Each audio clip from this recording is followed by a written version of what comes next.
Well, I want to thank first Carnegie and Bill Burns for giving us the opportunity to come here and discuss with you these very important issues about U.S. Russia strategic relations, the big picture, a big picture which is, as we all know, not especially attractive at the moment, but one that we hope will be able to help contribute to moving forward. Certainly at this time, the guardrails that have been in place, I think, with various strengths over decades, are particularly weak. We are potentially at the threshold of quite literally losing the arms control regime that has been built up so meticulously over so many years in the U.S., Euro, NATO, Russia alliances, actually Soviet Union and then Russia. So today, I think we will try to discuss with this very distinguished panel. I'll introduce in a second, some of the most acute risks. A lot of us, of course, feel that the possibilities of miscalculation leading to very, very bad consequences are unfortunately growing. But what can we do about the possibility of such incidents? How can we do risk reduction in this area? And how can we do it as well while facing up to some of the new threats that are emerging, such as the intersection of cybersecurity with nuclear weapons, command and control systems, and the like. So I think we'll discuss all of these issues. I should say as well that while this is focused on U.S.-Russia relations, and particularly U.S., NATO, and Russia, we also, I think, have to recognize that there are very consequential, difficult issues right now also between the U.S. and our European allies to be addressed, and this may be part of the discussion that comes up in the context of how that affects the U.S.-Russia relations. So let me I think this is a panel that's not in need of tremendous amount of introduction, but first of all, even though she's been here for about 7 months, we welcome Ambassador Emily Haber, the German ambassador to the United States, and of course, Germany is central to much of this discussion. Our good friend, Ambassador Igor Ivanov, is here. He is president of the Russian International Affairs Council, former Minister of Foreign Affairs. I can't help adding a member of the board of the Nuclear Threat Initiative, and someone who certainly I have to say personally, and I think the third member of the panel would say the same, that a tremendous friend of trying to improve the relationship between the United States and Russia. And at the end, former Senator Sam Nunn. He is co-chair of the Nuclear Threat Initiative, and everyone in this room knows has a very long and distinguished history, particularly starting in the 90s with the cooperative threat reduction programs in terms of addressing in very pragmatic ways how we can address our common nuclear risks. And so clearly we have outstanding perspectives here from the United States, Russia, and Europe. So with that, I think there's just a little housekeeping. I think it's kind of repetitive housekeeping for this group, but we'll go for approximately 45 minutes before getting into Q&A with the audience, and something like 5 minutes before that transition, we'll fire off the starting gun for questions to be coming from the audience, and we'll take up about 30 minutes in that way. So moving into the discussion, we've already said the kind of the guardrails are coming off our relationship. And so I think I'll just pose first a broad question to all three panelists. and we can go sequentially. What do you see as the most acute nuclear risk? What are the greatest dangers that we are facing right now? What are a few of the steps that you think we should take to help stabilize this relationship, this situation, including the drivers that can be outside the nuclear domain, with cyber as an example? How do we address the issue of minimizing the possibilities of escalations from military or other types of incidents escalating into a nuclear exchange? With that, if I may, I'll just start here and we'll move down the line. Ambassador? Thank you. What I would find most worrisome is the erosion of the system of nuclear disarmament and nuclear arms control. By the way, not only of nuclear arms control, but arms control in general. And that, of course, happens in a wider context, which you haven't alluded to now, but which should also be discussed. What I worry is if the limitations and the rules that governed previously interaction and governed risk assessment and governed the calculus, if that is eroding, and possibly if even the sense of urgency that we need these risks and that we need limits regarding these weapons and implicitly also the escalation of a situation that would involve these limits, that I find truly worrisome. And that goes hand in glove with a growing ambiguity and uncertainty, which will give space or more latitude, if you like, to the risk assessment or probably the assessment of vulnerability of the other side. So whereas I contend that in the 1980s, Mr. Gorbachev and Mr. Reagan knew that these were deadly, dangerous weapons, they also knew that they needed a system that would weave constraints around their relationship and around the competition of both countries. And this sense seems to be eroding. And if the sense is eroding, then again, nuclear deterrence becomes less of arithmetic, less something that is subject to a strategic logic and calculable and predictable. It becomes vaguer, it becomes less predictable, and therefore gives more space to errors in assessment. Thank you. I think that we are living in a new reality when we have a lot of risks at the same time, and it's very difficult to enumerate them. We are literally moving in a minefield, and we don't know from where and when the explosion will come, and who will suffer more from that explosion. That's why the first thing which we have to do, have to recognize that we are in the zone of highest risk. Not we are moving, but we are there. As you wrote in your article, recent article, the United States and Russia are sleepwalking towards nuclear disaster. And this is true. I agree completely. That's why, without recognizing this reality, it will be very difficult to do something. Second, I think that if it's true, and I think that it's true, we have to understand that there is only one way out.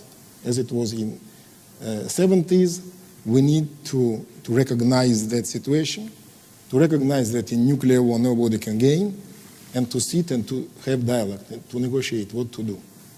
And that's why so important is to restart the dialogue on strategic stability.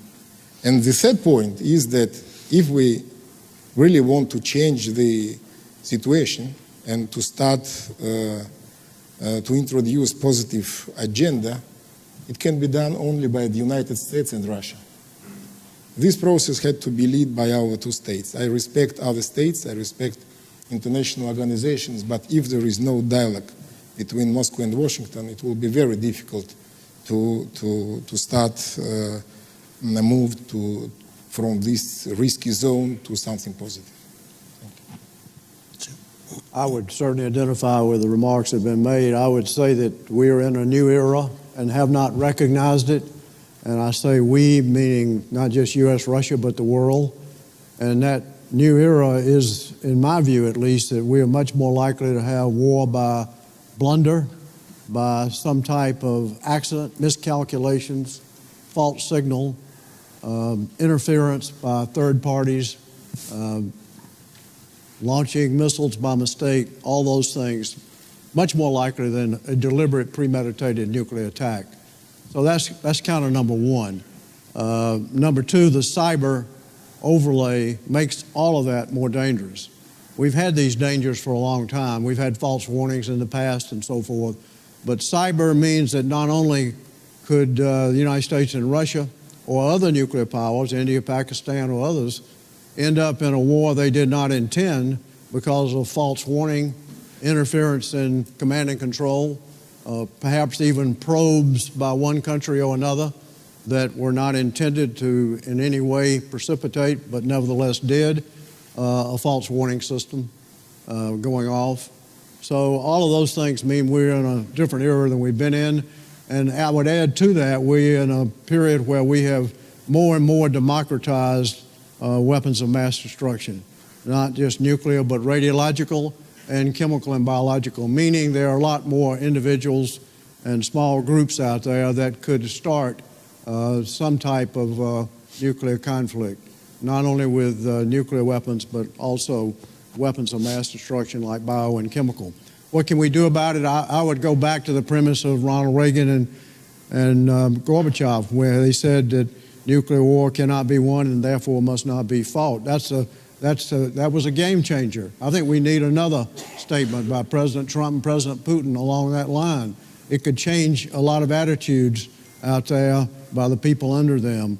The second thing I think we need to do is focus on an umbrella, not necessarily arms control negotiations, but broad strategic stability talks, where we really sit down and talk about the dangers and talk about the fears and apprehensions, starting with U.S. and Russia, but also spreading to other nuclear powers. And as a way station to get there, I would add that we need to discuss crisis management, particularly in Europe, particularly regarding the Ukraine. We're not going to get to strategic stability if we don't manage crisis prevention and crisis management. So that's the way station to get to the broader, longer, lasting talks on strategic ability. So that would be my to-do list. So we've heard now the issue of the need to restart dialogue, and it's probably the case that dialogue today, what I would call at the professional level, at the military to military level, as well as the highest political levels, is in a pretty dormant state, to be honest. However, at least in Moscow and Washington, there frankly doesn't seem to be the political interest to even move in this direction. So in this, well, first of all, do you agree with that? And if you do, how would you propose actually moving off the dime when there's no, in my view, again, no apparent interest to do so at the highest levels? Let's start the other end this time. Sam, do you want to? Well, right now in this country, we have, of course, the Mueller investigation going on. We have concern about the conflict with in Syria, and the United States and Russia both have been involved with the proximity of forces there, as well as in the Ukraine. So we're in a sort of an unprecedented period where we have no dialogue, but we have more reasons for dialogue than we've probably ever had. And I'm always absolutely baffled when I find out, for instance, that the NATO-Russian Council has met like 11 times in the last 4 or 5 years. And during that period, we've had Georgia conflict, maybe a few years further back. The way we reacted there, and this is a critique of NATO, perhaps Russia also, but we decided not to talk, not to have a NATO-Russian Council. Why do you need it if you don't use it in a crisis? Same thing happened on Ukraine. Why didn't we have emergency meetings of the Russian NATO Council? Again, we seem to think that you can punish the other country by not talking. I think for the two countries that have 90% of the nuclear weapons, 90% of the nuclear materials, that is a very short-sighted and extremely dangerous position. So we've got to have dialogue. Igor mentioned it. We've got to have dialogue on a number of subjects. Doesn't mean we're going to agree. Doesn't mean we're going to solve everything. But it means that we can at least try to mitigate some of the dangers and risks of war by misunderstanding and blunder. Igor? Well, all of us, we have our experience, and we know how easy it is interrupt dialogue and negotiations, and how difficult also politically to start. And when the interruption is long, as we have with the United States, it's very easy how to start, even politically. That's why I think that, and at the same time, I'm sure that in Washington, there are a lot of people who understand that the dialogue is necessary, and in Moscow, the same thing. That's why we were discussing in our meetings that we have to start maybe from something quite simple, but very important. That's why between, for example, military to military, how to avoid incidents, sea incidents in other places. We were discussing how to avoid incidents in Syria, and we reached agreements. That's why maybe start from something that is possible and necessary, and it may provoke something more important and more dangerous for both of us.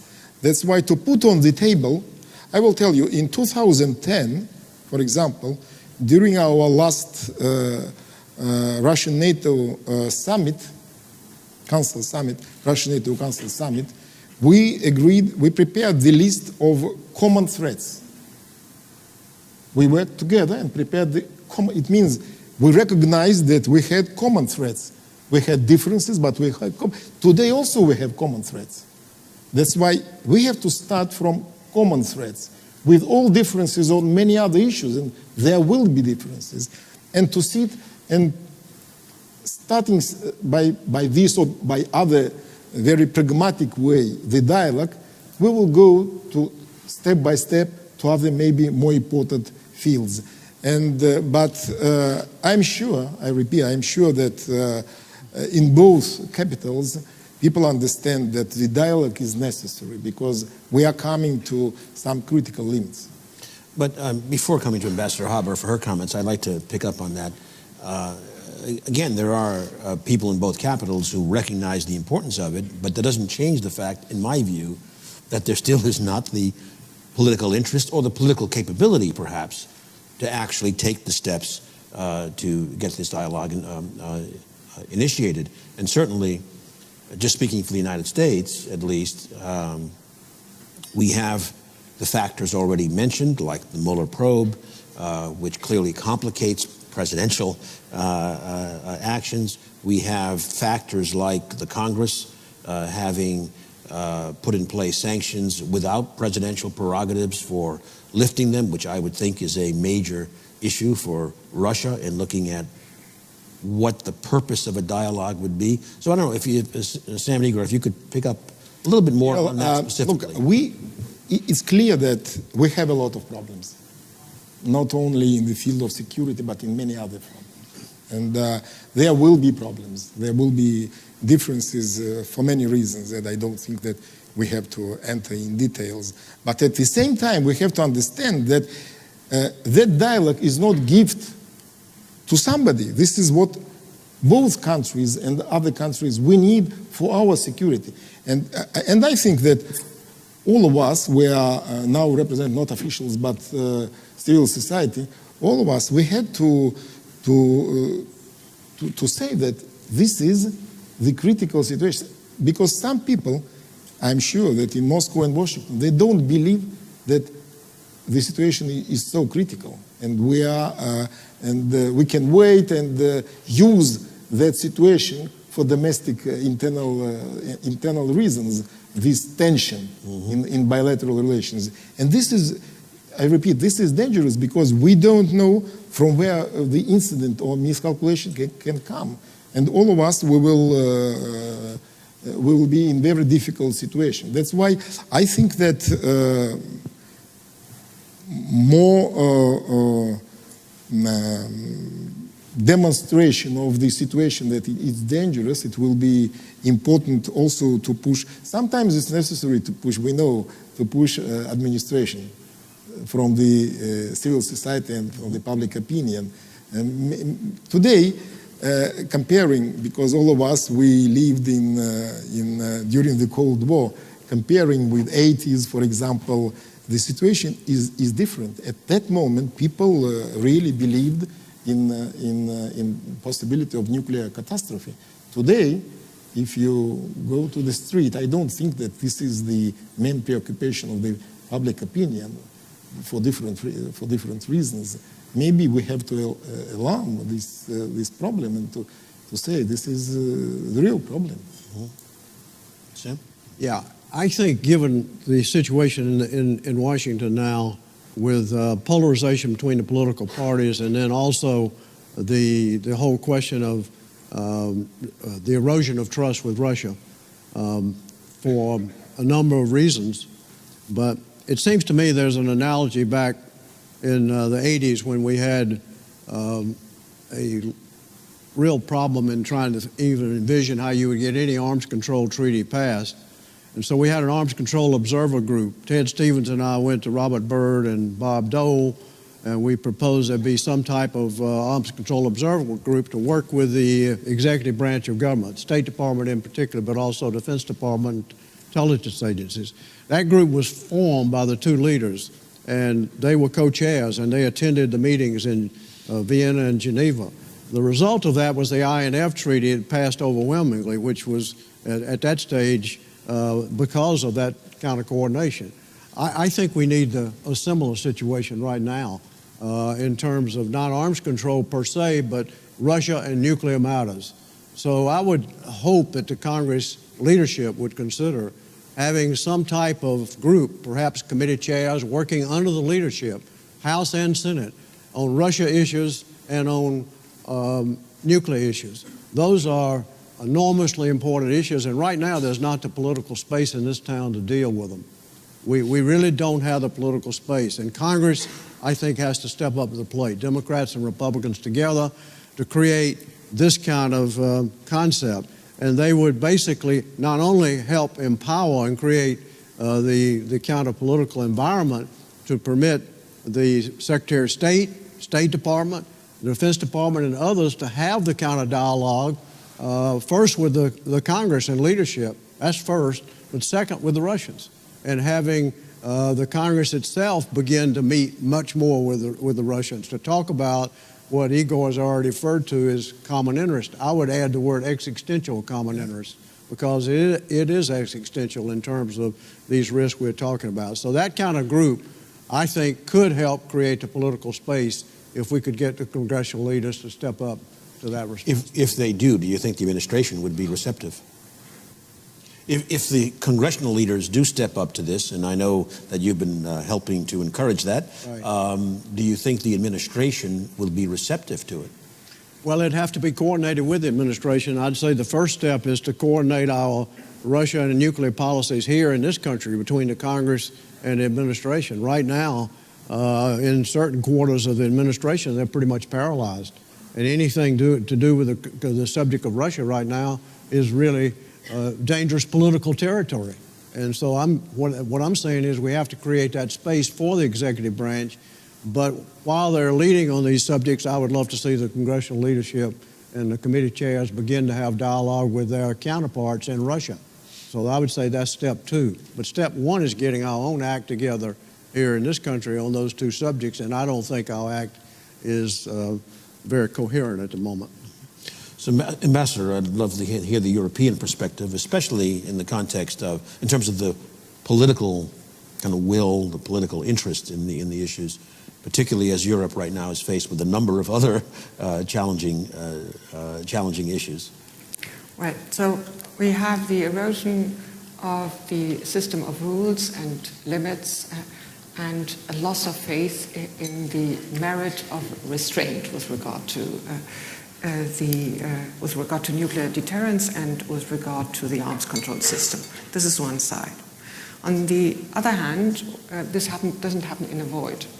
It happens in a wider political context. And the wider political context is not only what the national security strategy calls the return of great power competition, but it's also a downturn, if I may say so, in the bilateral relationship, both with the United States and with Europe and Russia.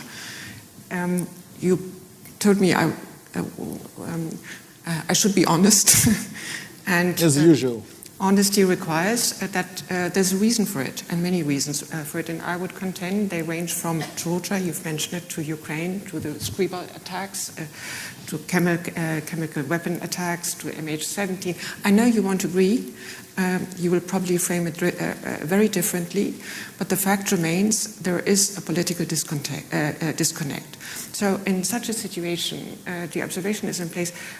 Have our instruments and tools actually changed, and are they adequate to tackle the double disconnect we see in the international system and in the bilateral relationship?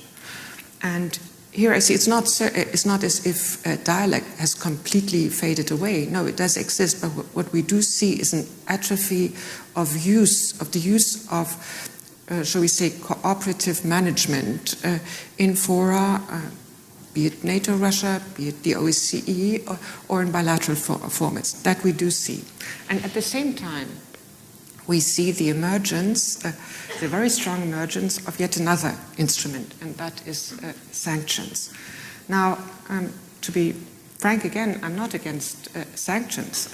Sanctions, for a diplomat, is the toughest form of diplomatic language. It's necessary. But it's hugely important for the way sanctions work, how you tailor them. If you link sanctions only to past events, to history, and put a price tag on what has actually happened, well, then you make compliance a terribly difficult issue. If, on the other hand, you link it to future patterns of behavior, and if you link it to an off-ramp or to openings, then you give actually actors a choice. And if you decide that you need to expand the sanctions instrument, well, my argument is it will only work if you look at the latter option, because actually then compliance is possible and choices can be made. That, again, will only work, the expansion or the use of the sanction instrument will only work if we, on the other hand, expand channels where we can communicate. Yes, I agree, it will be of crucial importance that American-Russian channels do work. But I would say channels in NATO-Russia, channels that would make use of the OSCE, likewise. What we need is a growing sense that disagreement, or a recurring sense, that disagreement can be managed in a cooperative sense, even if we disagree. Since you've mentioned sanctions, I can't resist going a little bit off the discussion here today. Obviously, the U.S. And European sanctions with Russia are one issue, but we do see sanctions being applied, certainly by the United States, in many contexts, some of which are, frankly, dividing the United States from allies, like those with Iran. And would be curious, and particularly from the European perspective now, how seriously do you feel the sanctions issues can be a real kind of wedge in our relationship? I mean broadly. Again, I don't mean Russia necessarily, but broadly. And to what extent do you see it risking really upsetting the world financial structures that post-World War II we all spent so much time putting together? Well, history shows that sanctions work if this diplomatic language is spoken as by many actors as possible. because then it's forceful, it's strong, and it is easily understood. If that language is being fractured, if you hear different voices, in the long run, the instrument, even in times of proliferation of the use of this instrument, will lose its efficiency. That's what I worry. And as I told you, we need this language. We need it as the if you like, as the ultima ratio of diplomatic interaction. If we lose that instrument, I think it harms all of us. So I can only respond to what you remarked is we need consultation on that. We need as much consultation as we possibly can. We need to mitigate effects where necessary and where you do not actually harm the target you meant to target. We need being to be asked. We need to be heard. And then you'll see that we'll be a trailblazer in moving on along with you. I think, did you have a comment on that, Igor? Yeah. Yeah. Coming back to your previous comment about bilateral situation, I agree that this is not only the lack of dialogue on nuclear stability. It's in general, relations are bad in many other fields. And this is the reality. We can discuss why, from what point, from Georgia or from other, I can give you other examples. I don't think that this is important for our discussion today. We have to recognize where we are. There is no dialogue. Before, some years ago, we had every year 2 summits, Russian-European Union summits, Russian-NATO summit, bilateral summits. We had a lot of channels of dialogue, and that channels of dialogue, I am speaking about only about summits, but we had on the level of Minister of Defense, or Minister of Foreign Affairs, and that channels helped us, even with big differences, to manage problem and to avoid more complicated issues. Today we destroyed everything. And I will tell you, maybe today we need a very strong political will in our capitals to understand that this dynamic will finish with something tremendous for all of us. And to take decision to sit and openly to speak about differences. I don't say that we have to avoid discussion of our differences.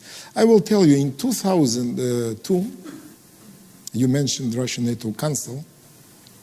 I was minister. It was not easy for us after the war in Yugoslavia, after the NATO operation in Yugoslavia, in 2 years to sit and to create Russian NATO Council. I had strong opposition in my country, in Duma, but we said, look, yes, we don't agree, we was against, but today we have to think maybe about the future and how in the future to avoid such incident.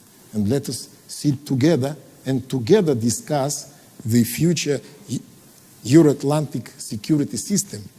And then it will be easier together to avoid such problems. Maybe today we have to do the same, even recognizing our differences, because today what we are doing is blaming each other. This is a good exercise. In our capitals, we learned very well how to blame, but how to really to discuss the issue, to see it. I am saying we need today the culture of dialogue, to restore the culture of dialogue, to listen to the other side and trying to find compromises, because this is what we need. I think that everybody. Now about sanctions. Look, this is a long story. I had experience with sanctions in Yugoslavia. After sanctions, we finished with the war. In 10 years in Iraq, we were moving quite well, all of us, in sanctions. But unfortunately, In 2003, it was again war in Libya. It means sanctions, it's a dangerous game. And we have to be very careful and understanding very clearly what we want, what is our goal of this or that sanctions. And that's why playing with sanctions also is one of the risks and challenges. For example, even with your country now, Nord Stream 2 appeared again the games of sanctions. Why? This is economic project, and each country, according to all international norms, they can realize any economic project which they want and which is legal. But if somebody doesn't want, why they have to impose sanctions? That's why I think that we have we have norms of sanctions, the Security Council, etc., but we have to be very careful in the future. Any comment on that, Sam? No. So, to change the subject somewhat, I think, Sam, I think it was you who mentioned the INF recently, and just to put together a bunch of somewhat different questions, but around the discussions of some of the military dimensions. First of all, it'd be interesting to hear any of your ideas on the Hail Marys that we might still pull out on the INF specifically, but I think there's a couple of broader questions as well. One is, and we see it both, I think, in the United States and Russia, and certainly Europe and Germany has very strong interest in the question of, are we slipping back into a mentality of once again contemplating so-called battlefield nuclear weapons, which would appear to drive us dramatically away from strategic stability, that, as you discussed earlier. Another question, is it credible that we are going to restore that stability in the nuclear realm without enlarging the discussion to include all of the conventional force questions, which are also very much front and center, and sometimes are thought of in terms of separate buckets. Anyone? Start, Sam? Well, my theory is that decision time, particularly in an age of cyber and possible miscalculation and so forth, decision time is all important. And on the subject of INF, deploying missiles close to the Russian command and control systems, warning systems, missiles, MIRV missiles, which are certainly a lucrative target. Deploying missiles in the European theater puts the Russian president in a short decision time situation. It's not long, doesn't take long for a missile to get to Russia from Europe. The same thing with the British and the French deterrent. Russian threat against those, plus American submarines that may be in the area. All of those threats were what gave motivation to the INF Treaty to begin with. So if we go back to missile deployment with Russia, and certainly our country thinks very strongly that the Russians have violated the treaty, that's very apparent. There's almost unanimous opinion on that. But there needs to be honest dialogue to determine how we deal with violations. Russians think we're violating the treaty. We need to deal with those. So I hate to see the INF Treaty go because I think it cuts down the decision time. If we deploy, even if NATO deploys conventional missiles, it's still, they can be perceived by the Russians as a threat against their own nuclear capabilities. So it's not simply nuclear missiles, it's also intermediate missiles in that range. So it's a dangerous move. In terms of where we go from here, I think that the INF now at this stage, I see Sergei Rogov here, and he's spent a lot of time on the whole thing, and I'm interested in his views at some point, whether INF can be saved, but it doesn't look like to me that there's a political will to save INF by either country now. And if there is not, it seems to me that the strategic stability talks, which have to include what's going to happen with INF gone, that's going to affect strategic stability. And it seems to me that we need to find perhaps another way. Maybe INF missiles, those range missiles, would not be deployed anywhere in Europe. Maybe there's a different definition of the geography because of the disparity with China and other countries having the license to develop these missiles. Maybe we can find a successor to INF, but I think it ought to be under the umbrella of stability, because deploying missiles in Europe, ground-based missiles in Europe, definitely makes the risk go up, no doubt about it. And it's a lose-lose proposition. Mm-hmm. Igor? I think that it was possible to save ABM treaty. And I know, because I participated in all negotiations, it was possible to save INF treaty. Unfortunately, we failed, and it's bad, because some people here in Washington were saying, look, in 2002, we left ABM treaty, nothing happened. Happened because we started to lose mutual trust, mutual understanding. And this is very bad. Sometimes it's not the treaty by itself, but all the atmosphere around the treaty, which is sometimes very important. And the same thing with INF treaty. It was possible to say, it was possible. We had mechanisms of negotiations, how to deal with problems, with differences, how to arrange that problems. And that mechanism, if it was possible to use, and if we didn't use, because there was no political will. That's why some people say, okay, this treaty, INF treaty, was 30 years old. Let us start from zero negotiating with China or with other. How you will negotiate with other country if you unilaterally decide to withdraw? For different reasons. I don't want to criticize anybody. For different reasons, internal, external, security. But when you take such a decision, why the other country has to believe you? That's why we have to be very careful with treaties. And the last point, I think that in new era, in new circumstances, it will be very difficult, if not say impossible, to negotiate new treaties, such treaties as which we had in the past century. The situation changed completely, and internally and externally. That's why it will be necessary new kind of agreements. I don't know what kind of agreements, but not as classical treaties. That's why we have to be very careful with that, as if you want, as demonstration of the possibility to reach such agreements. Well, Ambassador, I want to hear the European perspective, but first let me say to the audience, it's time you can start shooting up the questions, as we will be turning to that shortly. Please.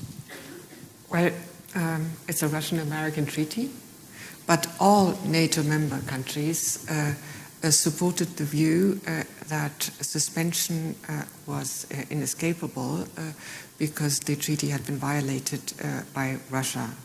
Now, I don't want to sound too Pollyanna-ish, but we do hope that the time of suspension can be used in order to return to compliance of the treaty, because we consider it a cornerstone of nuclear arms control, as is the START II treaty, where we hope that extension will be possible. Now, whether that's the case or not, we shall see.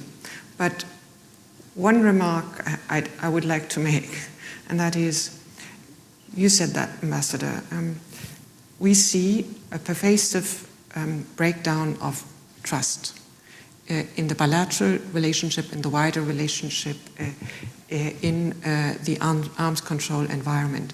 And that makes it difficult for me to see that we could surgically isolate arms control issue and disarmament issues and the strategic issue from the rest of the environment, because the basis that has sort of led to or triggered the erosion is the lack of trust. We'll have to take a wider approach, including, and there I agree with you, we need to talk with each other. I would agree that the lack of trust is a huge, huge problem, and I would agree that it's very difficult to see how you negotiate a treaty in this atmosphere. But if we don't start recognizing and talking about existential interests, that we have in common, I don't think we can rebuild trust. I mean, that has to be the starting point, because if we can't talk there, where can we talk? Well, that's not what I meant. I just said it's all interconnected. And to see it as an issue in a separate universe, unaffected by the rest of the relationship, that won't work, I think. No, it's interconnected, but I don't think that during the Cold War in the 80s, for example, we had more trust between West and Soviet Union. We were two military blocs struggling against, or thinking to struggle against each other, but all important treaties in disarmament and in control, arms control, we signed during the Cold War. Because both sides accepted that a web of constraints was necessary that would define and inform your behavior. And today? Well, that's what I said at the outset. I do believe that this sense of urgency for constraints and restraint has been eroding too, and that's dangerous in itself. Because in the 80s, the role of Europe was very important, pressing Soviet Union and the United States to sign INF Treaty. It was very important. I remember I was ambassador in Spain and other countries. And today, Europe decided to take part of only one side. But it's in interests of Europe precisely, not of the United States, to have that INF Treaty. It's a European treaty for European security. That's why, I repeat, I don't want to interfere in your relations with your allies, but this is what we see. This is the reality. You say you supported the United States.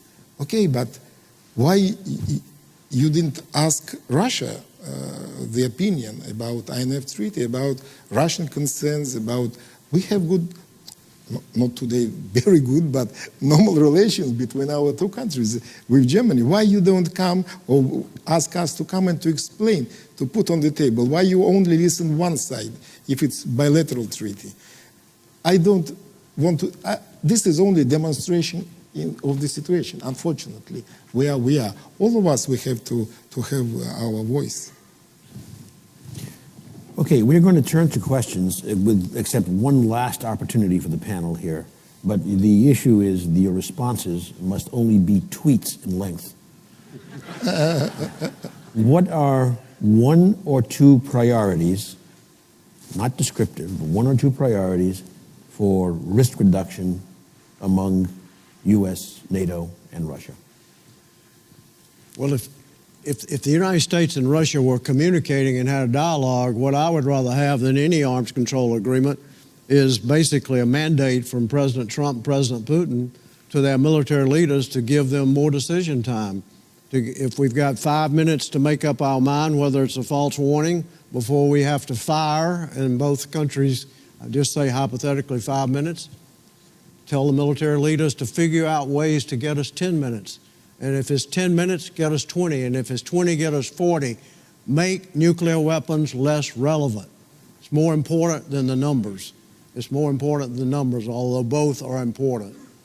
So that would be my wish. It would not be a treaty. It would not lend itself to verification.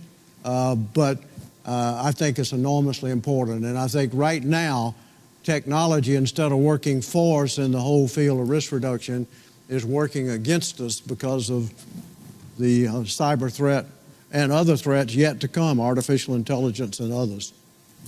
Yeah, I think tweets are allowed to be longer now. I agree. Igor. I agree with I agree with Senator Nunn. This is correct. That's a tweet. The reason I'm not a tweeter. Ambassador. Overhaul the system, don't dismantle it, and comply. That's a tweet? That's a tweet? Very good. All right. Terrific. All right. Now, the first question from the audience I'll refer to here is from Dr. Andrei Butlitsky. If INF and New START collapse, what can we do apart from dialogue to avoid the arms race? That's open to the panel. Well, INF collapsed. That's why not if. I think that... Just suspend it. Okay. This is I'm also diplomatic, but I can speak openly. I think Igor may be prepared to take a bet. Yeah. Now we have to save START treaty, and this is very important because this is the last treaty which we really have, and we have to do all the best to save it. And but at the same time, saving it, it's not enough. I repeat, we have to sit and to discuss all other threats which are today so important as nuclear weapons. That's why I think that working together to save, we have to enlarge our agenda. Any other comments on this? Okay, thank you, Igor. Moving on, I'll ask a question from Mr. Tom Hickey.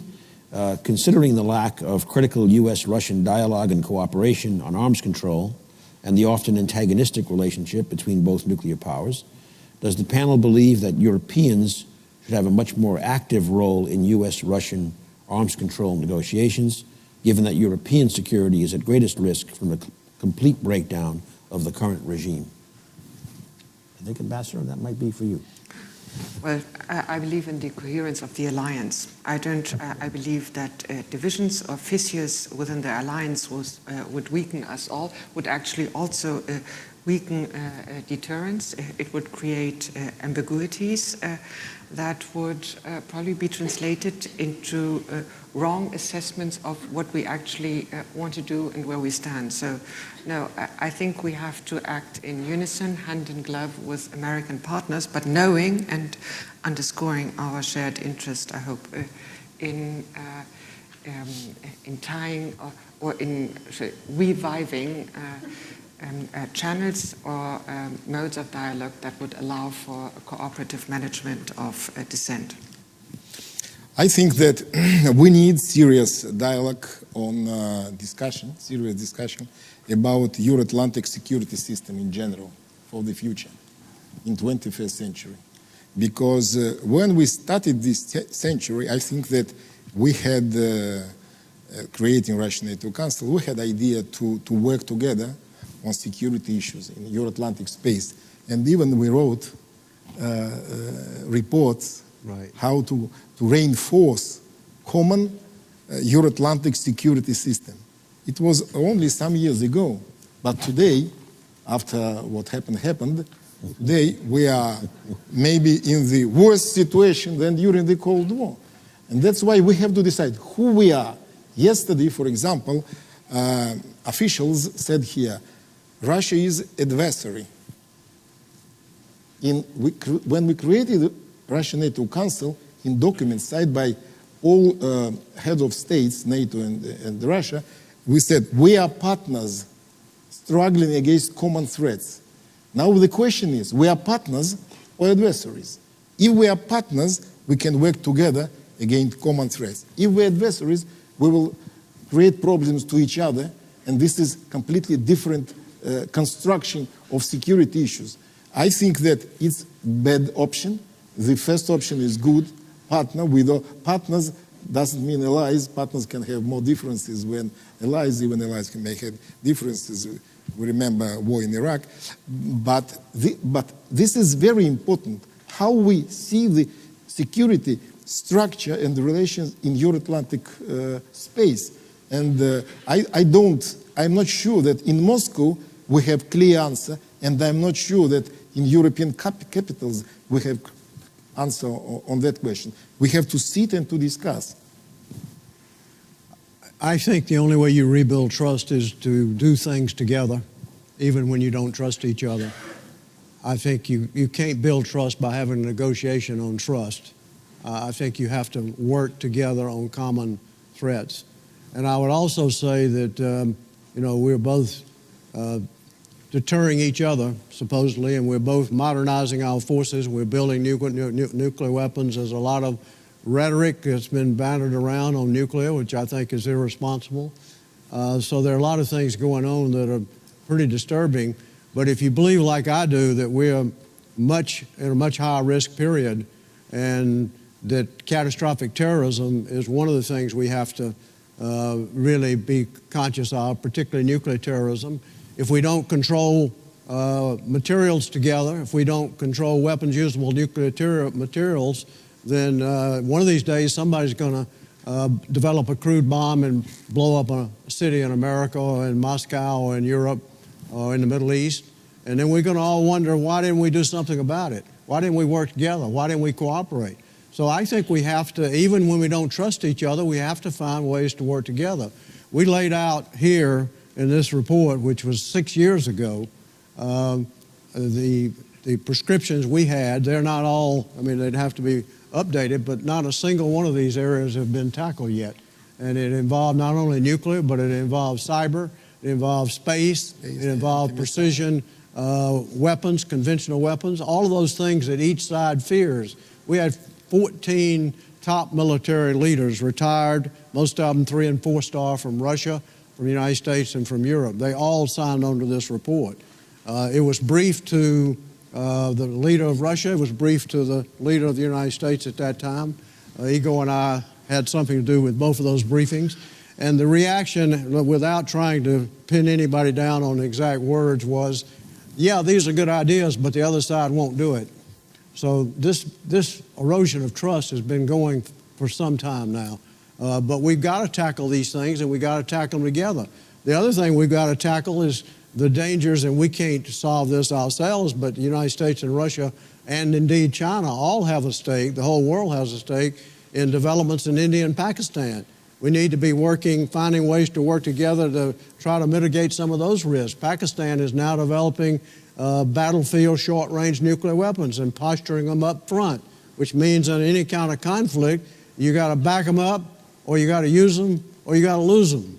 So this is about as destabilizing as it gets. This is going back to where we were during the Cold War, which was in a very bad position when both of us had tactical nuclear weapons all over Europe.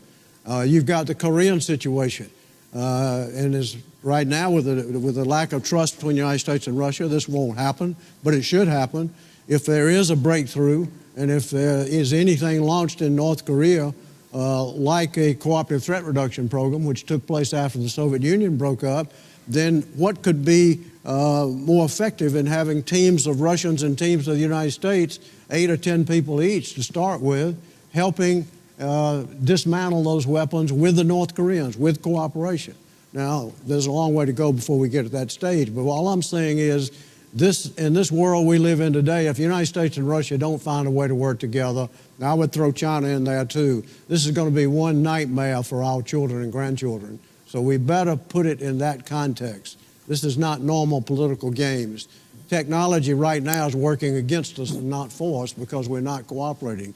Technology can be made to work for us in a more peaceful world, but right now it's the dark side, and we haven't even talked about biology yet and the biological threat, which is coming. Ambassador, do you have a comment? Yeah, I do agree that we live in an unprecedented high-risk time. I do agree that the technological revolution of the modernization of arsenals are getting incredibly dangerous, and we probably got accustomed to the confidence we had in the past that nuclear deterrence would actually mean nuclear peace. But what was true in the past is not necessarily true today because there's so many actors and because technology has changed. But having said that, and I agree with you, Senator, you said the same, Ambassador, that we need to talk. We can't afford simply to, talk to ourselves in separate rooms. But even the necessity would not lead me to the fact that in some areas, Ambassador, we are not partners. We can't say we're partners on Ukraine because we have so fundamentally different views on that and on the reasons why that happened. We need to talk with you. We need to manage the disagreement, but we need to acknowledge that the overall picture does not eclipse the fact that we need to deal with other disagreements too, and that they are there. Ambassador, being partners, it was possible to avoid the crisis in Ukraine. Believe me. Unfortunately, we were not partners before crisis. and it was one of the reasons why we are now in the crisis. Well, why I'm using that term is it will not. My argument is the overall necessity to confront the risk situation will not eclipse the fact that we have fundamental disagreements in some areas that we need to address. I agree. So I think we have both heard many times, and we are perhaps seeing in real time, the importance of dialogue. Earlier, actually, Sam, you mentioned the Congress, and Igor, you mentioned the Duma. What about parliamentary dialogues?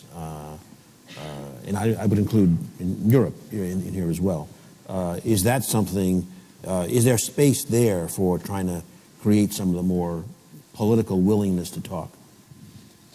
If we can find members of Parliament and members of the Congress that aren't under sanction, we can get that kind of. Well, in our case, we can give waivers. We have waivers. In our case, it's more difficult because all our bosses of Parliament, they're under sanctions. President of Duma, President of Senate, presidents of commissions, all of them in the list. But I think that this is not the biggest problem. If there is political decision to start such a dialogue, I think that there will be solution. We know how to find, we diplomats can find any solution how to avoid sanctions. If there is political decision and if there is real interest to start such a dialogue, I think that it's possible in many of the events. Even our organizations, we can offer as a non-governmental organization the possibility for such a dialogue, maybe as the first step to help them to sit around the table. Kind of a track two where parliamentarians, 1 and 2. 1.75. 1.75. With some parliamentarians involved. Yeah. Ambassador, any comment on that? I think that's a necessary, a very useful parallel arena. Okay, then back to the audience questions. Dr. Michael Dickinson asks, and I think this refers to your quasi-tweet, I think, Senator. Is this not a time to consider sharing early launch warning assets with our perceived adversaries? Well, the technical side of it would have to, you'd have to delegate that. But generally speaking, I think it's in the United States' interest for Russia to have accurate and very effective warning systems. If the Russian warning systems go awry and make mistakes, guess who's targeted? I think we have a vital interest in the Russian warning systems working properly, and I think they have a vital interest in our warning systems working properly. And getting to cyber, I'll make this brief, we both need, well, right now on cyber, and this would apply to nuclear also, you know, this is the Wild West, and not only the cowboys with guns in the saloon, but the horses are in the saloon too. There's no red lines anywhere. There are no red lines. We got to have some red lines on cyber. If we, again, the early warning systems, if we start going after those with cyber probing, we're greatly increasing the risk. And the horses are armed as well? Is that what you're saying? Yeah. I remember Secretary Brzezinski was telling us how it was minutes how they avoided the nuclear conflict. But at that time, it was minutes. Today, I don't know what time we have. I remember that conversation very well. And if it's possible, as for human, to take in so short period some important decision. I've talked to the leader of the United States about decision time. President Obama, I've talked to President Trump about decision time. We talked together with President Putin about decision time. Everybody agrees in theory, and as far as I can tell, no one's doing anything about it. Okay, we have a question from Ambassador Linton Brooks. Ambassador Antonov said yesterday that New START could only be extended with adjustments. Others say extend it to buy time to work on issues. What does the panel believe? I don't know. Maybe Ambassador, he has instructions from Moscow and he I'm sure he knows more than we know, but from my point of view, the first objective is to save the treaty and in timing, and after that, based on this or with that occasion, start discussion broader about not only figures of missiles and nuclear heads, but also about other risks related with nuclear weapons. So more on the by time side, in effect. Can I make a correction, because that's not what Antonov said. Oh. So Linton is mistaken.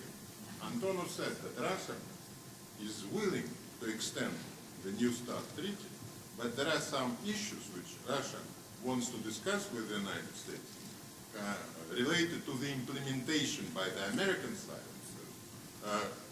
of the obligations under the treaty concerning conventionalizing heavy bombers and downloading SLBMs. But he didn't say it's a precondition. Where's Linton? I don't know. Oh, yes. So, Showing that communications is hard, even when we're all on the same. that's right. We're getting a dialogue here. That's right. Question, given to some of us, was a little less upbeat than Sergei says. Okay. Well, another area of discussion. How easy it find agreement when The Sam, did you want to comment on that? No. Ambassador? Can't tweet. Okay. We'll move on. Mr. Taylor Kunkel, all the panel members have pointed to the importance of pursuing and renewing arms control, but they have also pointed to the current breakdown in U.S. Russian relations. So do the panel members think, this is a chicken and egg question, do the panel members think arms control treaties are a precursor to better relations or more a result of better relations? And what does your answer say about the future prospect for progress on arms control? My experience tells me it's both. I think arms control discussions are very important because it's the one place we sit down and discuss each other's fears and apprehensions. You learn a lot from the other side. You learn things you didn't know. So I think the discussions themselves are important, even if you don't reach an agreement. But of course, an agreement is important in building trust, and the verification provisions in arms control, which is perhaps the most important part of the START agreement and renewal, which is enormously important, those verification provisions themselves build trust. They have a lot to do with whether we trust each other or not. So it's both. after the Cold War, we had discussions with different American administrations about the basis of our future relations between Russia and the United States. It was clear that it was not easy to create solid economic basis, as, for example, the U.S. has with China. And we agreed that it was strategic interests. That's why it was so important strategic dialogue between two countries. And I think that starting with START 3 or some other, we will enlarge our dialogue on other issues. We are together in the Middle East, in Afghanistan, in many other very important, sensible points where we need to cooperate. For the first time in the history, in Syria or in the Middle East, our troops are there on the ground. Never it happened before. And that's why it demonstrated from local crisis, because historically Middle East was regional crisis. Today it's global crisis because global players are there on the ground. That's why the same thing in Afghanistan and in other places. That's why it's important strategic dialogue. And only having strategic dialogue, I think that we can recreate trust between our states. Mm-hmm. Well, it's really safe to say that a functioning arms control regime will have a stabilizing impact on any relationships bilateral or multilateral. But otherwise, it's probably not as binary. I would suggest that a number of aspects come into play and they feed off each other. The modernization of the arsenals, the erosion of the control systems, which triggers which, how are they interconnected, the general overall geopolitical landscape, which is changing, new actors emerging, which never had a say in the development of arms control regimes, deterioration of bilateral relationships. So it's all interconnected, and you cannot completely de-link one strand of development from the rest. So important as strategic dialogues or very practical channels to contain risks may be, you'd always have to take the wider angle as well. Great. Well, we're coming down to the end of the session. I'd like to just give each panelist a chance for 15, 20 seconds, 30 seconds of summary remarks. Tweet. A tweet. Yeah, one more tweet. A tweet. You can't deter a blunder. Good. I'm learning. I think that we demonstrated the dialogue is possible. Excellent. And Be as predictable as you can, not to completely deter blunder, but to contribute to deterrence of blunders. excellent. Well, I certainly want to thank the panel for this very interesting discussion. Obviously, trust and dialogue played a rather central role. I have to say, honestly, I think we cannot be super optimistic about the next months and years, but I think we can be assured that we better work at it as hard as we can, because if we don't, I think these blunders that have been discussed several times just become unacceptable risks, I think, for all of us, and as Sam says, for the next generation. So please join me in thanking the panel for their contributions.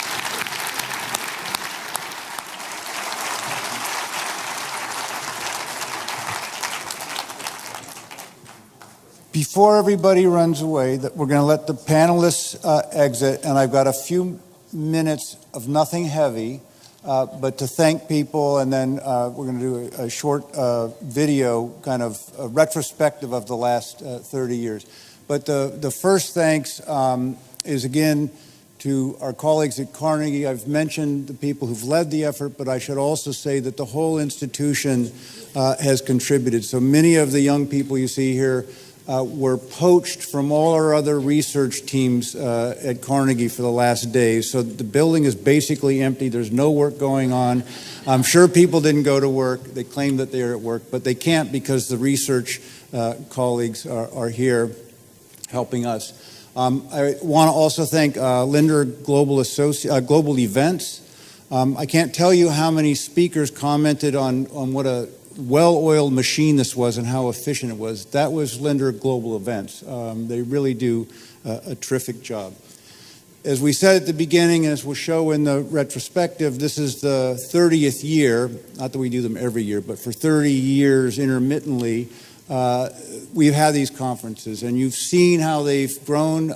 Many people have been to many of them, and how they've grown in the size, the quality, the diversity. And we would like your help in improving or continuing to improve that by taking the survey that I'm assuming is on the app, because everything must be on an app now. I'm betraying my age. But if I look at my notes, yes, there's a survey either by the app or a link coming in an email to you after the conference. But we study these things and use them to improve as we go forward. Again, want to thank our funders. We have received comments. We know from many people, including from emails in the months before the conference, that it's expensive to participate, and we understand that. At the same time, we probably could make clear that the fees that you all pay, for which we're very grateful, cover about a third of the cost of doing this. Another third is contributed by donors that I want to thank now. And that includes the Carnegie Corporation of New York, the Australian Department of Foreign Affairs and Trade, the Edgerton Foundation, the German Federal Foreign Office, the John D. and Catherine T. MacArthur Foundation, the Netherlands Ministry of Foreign Affairs, the Newland Foundation, the Prospect Hill Foundation, the Skoll Foundation, Nagasaki University, and my closest friend from high school and college, the co-founder of Stone Brewing, which is one of the best craft brewers in the world. They have a brewery and a wonderful restaurant in San Diego, Richmond, Virginia, spectacular facility in Berlin, and in Shanghai. So if you're in any of those places, please enjoy the finest, especially IPAs, in the world. All of those contributions, for which we're enormously grateful, cover another third of the cost. And the rest of it, we run around trying to figure out how to get. Basically, it's a deficit. We do it because we think it's a tremendous service to the community, that it's a very important thing to do, and it's getting all the more important. So with that, and to have kind of a flavor of that, I think we're going to show a retrospective video now, and then there will be reception directly out there, I believe. Thank you all for coming. It was a great learning experience, I think, for all of us, certainly for me, and we look forward to seeing you in 2 years. Thank you.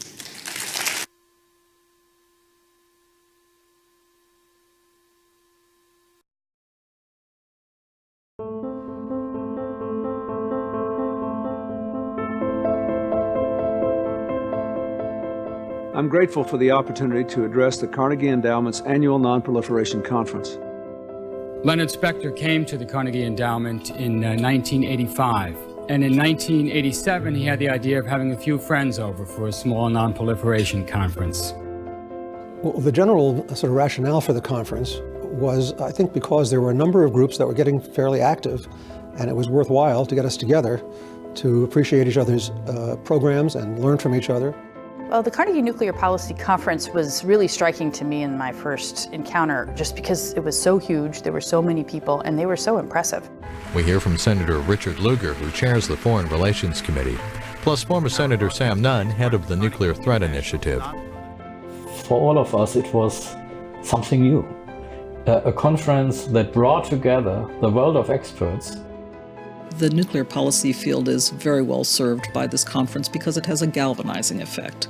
It really brings together experts both inside and outside government and from across the world, and gets a lot of people together to focus on what the critical issues are that we have to confront today.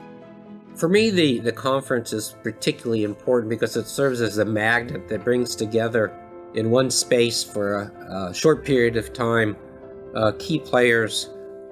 I've been an admirer of the Nuclear Policy Conference at Carnegie for many years, going back to the early stages of my foreign service career in the late 80s and early 90s. And I don't think there's ever been a moment than this, the 30th anniversary, on which that conference, that effort has mattered more. For many years I have attended this conference, and having the opportunity to stand on this side of the microphone is indeed a true pleasure. And let me thank Carnegie and all of you here again for this conference and for your constant contribution to this very important debate. The conference is unique in bringing together so many people with expertise in nuclear policy. When you look back over the history of this thing, is how much history the conference has dealt with. My first Carnegie Nuclear Policy Conference was in 1992, and I think I've probably attended every one of them since then. My first Carnegie Nuclear Policy Conference was in 2017. My first Carnegie Conference was in 2019.